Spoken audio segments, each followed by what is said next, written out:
بسم اللہ الرحمن الرحیم۔ ناظرین، یہ بڑی افسوسناک خبر ہے کہ ہمارے ادارے اتنے بے بس ہو گئے ہیں کہ اوڈ برادری نے ایف آئی اے کے اہلکاروں کو مار مار کے ادموا کر دیا ہے۔ یہ افسوسناک واقعہ جو ہے خانیوال میں پیش آیا۔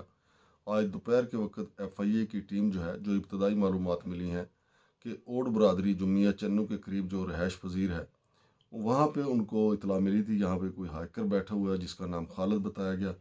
تو ایف آئی اے کے جو اہلکار ہیں اپنے ویگو ڈالا گاڑی 535 جو ہے اس میں گئے۔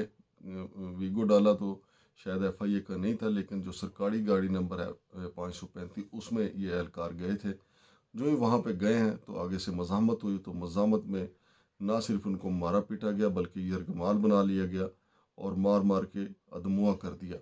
تو یہ ناظرین صورتحال یہاں تک اس لیے پہنچی ہے کہ ایک تو یہ کہ ہمارے جو سرکاری وردیوں میں وارداتیں ہوتی ہیں، خاص طور پہ پولیس کی وردیاں پہن کے جو وارداتیں ہوتی ہیں، ایف آئی اے کے اہلکاروں نے اگرچہ جو ان کے ساتھ ایلیٹ فورس کے لوگ تھے وہ وردی میں تھے، لیکن اب ایک عام آدمی کو کیسے پتہ چلے گا کہ یہ واقعی پولیس اہلکار ہیں یا ایف آئی اے کے اہلکار ہیں یا چور ہیں یا ڈاکو ہیں۔ اسی وجہ سے اب یہ معاشرے میں ایک نئی انارکی پیدا ہونا شروع ہوئی ہے۔ ہائیکر کا بتایا جا رہا ہے کہ خالد نامی ہائیکر جو ہے وہ اوڈ کالونی میں بیٹھ کے جو ہے وہ معاملہ چلا رہا تھا۔ ایف آئی اے کو اس کی معلومات ملی تھی، ایف آئی اے نے وہاں پہ چھاپا کیا مارا کہ ایف آئی اے کو الٹا انہوں نے ہی لمحہ ڈال لیا اور بہت مارا گیا وہاں پہ۔ جو تصاویر جو مناظر سامنے آئے، یہ تماشا سرے بازار بھی سرے بر لبے سڑک بھی لگا رہا۔ پھر جو ایف آئی اے کے اہلکار تھے ان کو وہ اوڈ جو ہیں وہ اپنی کالونی میں لے گئے اور وہاں بھی انہوں نے لے جا کے ان کو بہیمانہ تشدد کا نشانہ بنایا ہے۔ تو ضرورت اس بات کی ہے کہ کوئی ایسا طریقہ ایجاد کیا جائے۔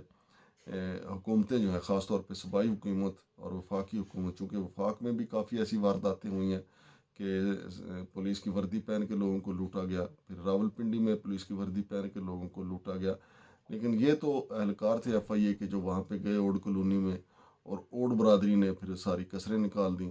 لیکن بڑا ظلم ہوا ہے سرکاری اہلکاروں کے ساتھ، بمشکل ان کی جان بچی ہے۔ مقامی پولیس جو ہے انہوں نے جا کے اوڈ کالونی سے ایف آئی اے کے اہلکاروں کو برآمد کروایا ہے۔ اب دیکھتے ہیں آگے کیا ہوتا ہے۔ ظاہر ہے کہ اب تو قانون جو ہے وہ بہت زیادہ حرکت میں آئے گا، اور پہلے بھی عام آدمی کے لیے تو قانون حرکت میں آ ہی جاتا ہے۔ مسئلہ تو طاقتور کا ہے، طاقتور کے لیے قانون حرکت میں نہیں آتا۔ لیکن جس مسئلے کی میں نے نشاندہی کی ہے کہ یہ کیسے پتہ ہو کہ یہ باقی ایف آئی اے کے اہلکار ہیں، پولیس کے اہلکار ہیں۔ اگرچہ خانیوال پولیس نے جا کے اہلکاروں کو برآمد تو کر لیا، میرے ذاتی خیال میں اہلکاروں کو پہلے سے پولیس کو ساتھ لے کے جانا چاہیے تھا۔ ایف آئی اے والے جو ہیں وہ اتنے ٹرینڈ نہیں ہوتے جتنے پنجاب پولیس یا وفاقی پولیس یا دوسرے صوبوں کی پولیس ہوتی ہے۔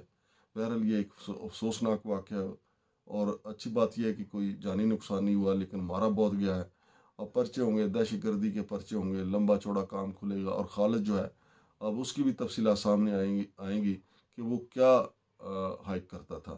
شمشاد مانگڑ کو اجازت دیجیے، اللہ حافظ۔